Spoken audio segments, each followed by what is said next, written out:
What's going on, guys? My name is Triforce Addiction. Welcome back to another COD mode video. Today we are going to be discussing the AK47 and the ASM10. Well, more like comparing both of them. So there was a few comments on my Man of War and Odin video asking me why I did not mention the ASM10 because it is a slow firing assault rifle much like the Man of War, and it would have been a more valid thing to compare them if the Odin did not exist in this game. But unfortunately it came out, and now I have to compare it to the next best thing, which is the AK47.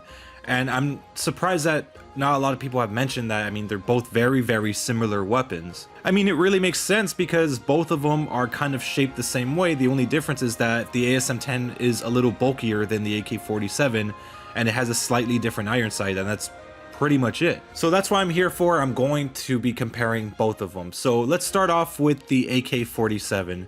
So a lot of you guys know this weapon has gone through a lot of changes. You guys remember it used to be a pretty good weapon back in the day before the gunsmith came out. It was a very consistent 3 to 4 shot kill until the gunsmith came out, where they just kept nerfing it over and over again.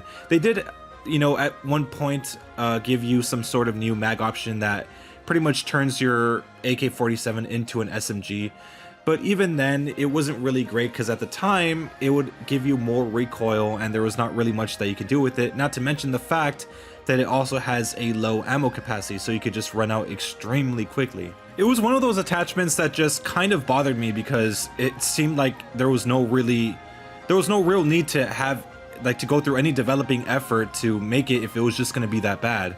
I kind of understand what they were trying to do. They were trying to make it more into an AK-74U, which is fine and all, but at the time the properties, or I guess the downsides, were just way too much, especially since the AK-47 had a lot more visual recoil back then.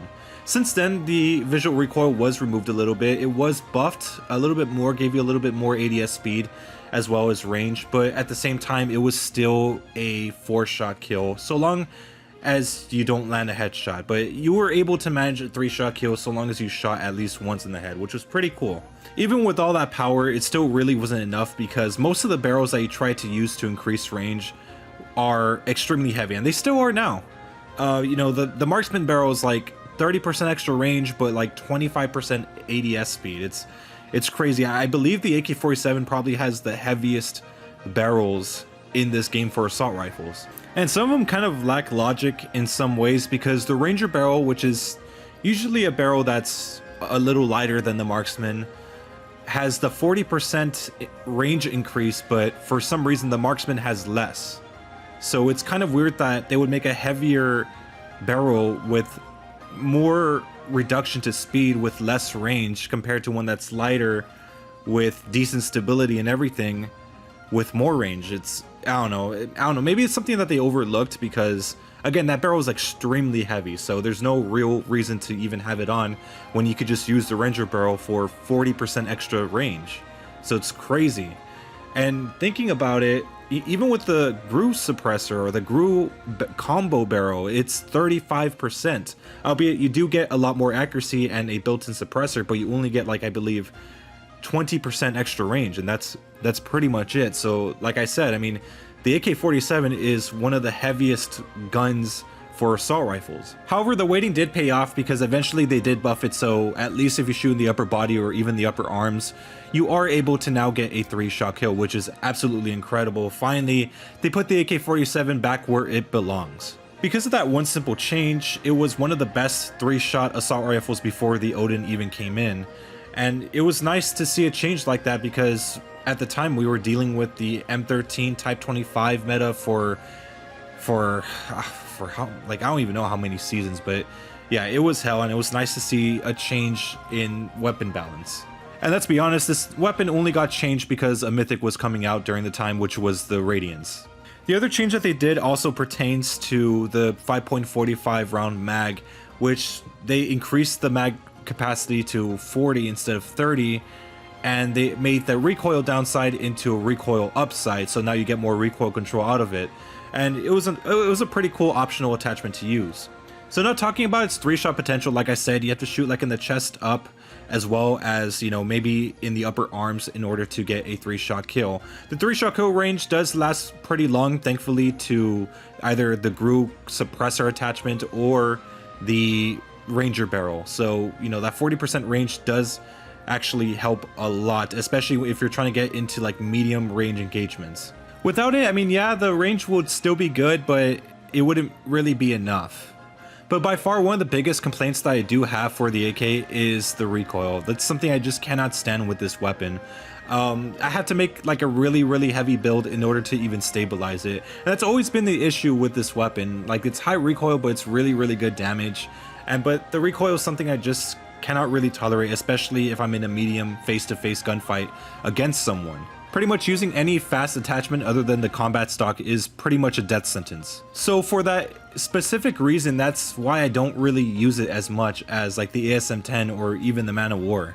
So now we move on to the ASM10/AN94. So this is, I pretty much call it the lighter version of the AK47, which is kind of ironic because this looks like a much bulkier version of an AK47. But the reason why I say that is because with the AK47, if you dare run no stock or the MIP light barrel, you're gonna suffer in terms of stability a lot more than this weapon. Really, you can't really combo a Ranger/Marksman barrel with no stock on the AK47 because, like I said, the vertical recoil is pretty tough with that weapon to control. But for the ASM10, this one really focuses more on horizontal recoil. Yes, there is vertical recoil, but it's not as high as the AK47, so you're kind of free to use a little bit more lighter attachments if you want to. One of the biggest wins for this weapon is the fact that the range extending barrels such as the Marksman and Ranger barrels are much lighter than a lot of other assault rifles, because typically when you see a Marksman barrel or even a Ranger barrel, you would think of, okay, well, maybe it's an 18% ADS reduction speed, but for the ASM10, the Ranger barrel is only 10% ADS speed reduction, while the Marksman barrel is only like 12%. So that's pretty generous for a weapon like this. However, it's not really without its downsides though, because it doesn't really give you the same amount of range extension compared to other barrels. You know, with the M4 it gives you like 35% extra range, but for the ASM10 it only gives you 27.5 for the Marksman and only 20% for the Ranger. The reason why the range extensions aren't as high as other barrels for other weapons is the fact that these barrels were nerfed a long time ago when there was an ASM10 meta, because the range was pretty extensive for a weapon like this at the time. But they never bothered to change it back since, you know, we have much stronger weapons than this now. As it goes for the range as well as the damage, it does provide a 3-shot opportunity. However, it is a little bit more generous than it is with the AK47, but like I said, the range is much lower than that weapon itself. And even with the Marksman barrels, it doesn't really go that far. So at about like barely at medium range, you start seeing the damage drop off for this weapon, even if you have a Marksman barrel. And the thing is that you could add a monolithic suppressor or the long shot attachment, then you miss out on other, you know, attachment options that you have. So yeah, you're still kind of restricted, but like I said, you could use lighter attachment with this without having to worry about recoil control. Thankfully, the 4-shot range doesn't drop down to a 5 so easily, so, you know, it's not as bad, but still there are weapons out there that could just destroy it in a heartbeat. I mean, be honest, how often do you guys see a person running an ASM10 unless they're grinding for gold?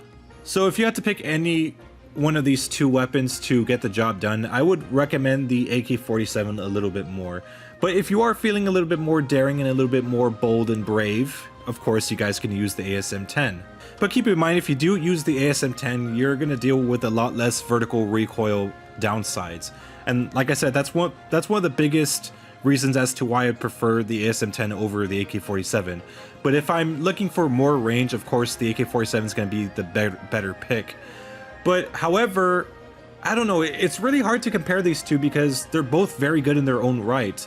The AK-47's 3-shot kill potential is only like on the upper body, while the ASM10 has more areas that was more generous with its 3-shot areas. So it's really hard to compare the two. Like really the only things that you can compare is just the range. As for speed and, you know, stability, I would say the ASM10 is way better, but the AK-47, the only good thing about it is just the range.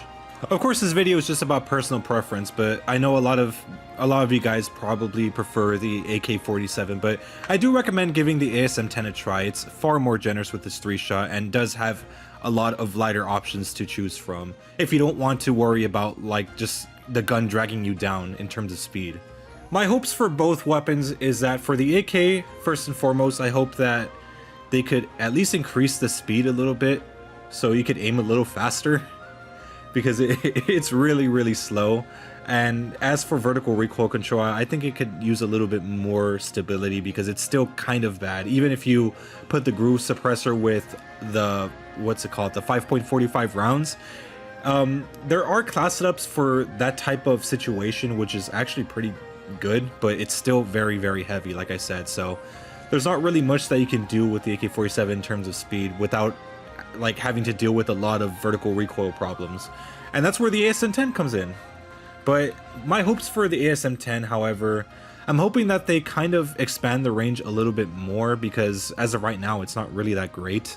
It only goes so far. You can't really rely on it too much.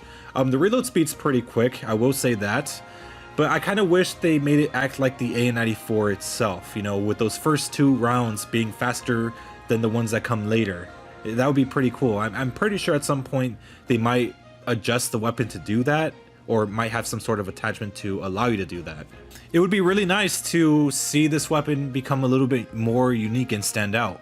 If anything, you don't even have to adjust the range, just give us the option to have us shoot the first 2 bullets faster. So anyways, that's my take for both the AK-47 and the ASM10. Hope you guys enjoyed. Make sure to let me know what you guys prefer over the other. And yeah, I'll see you guys next time.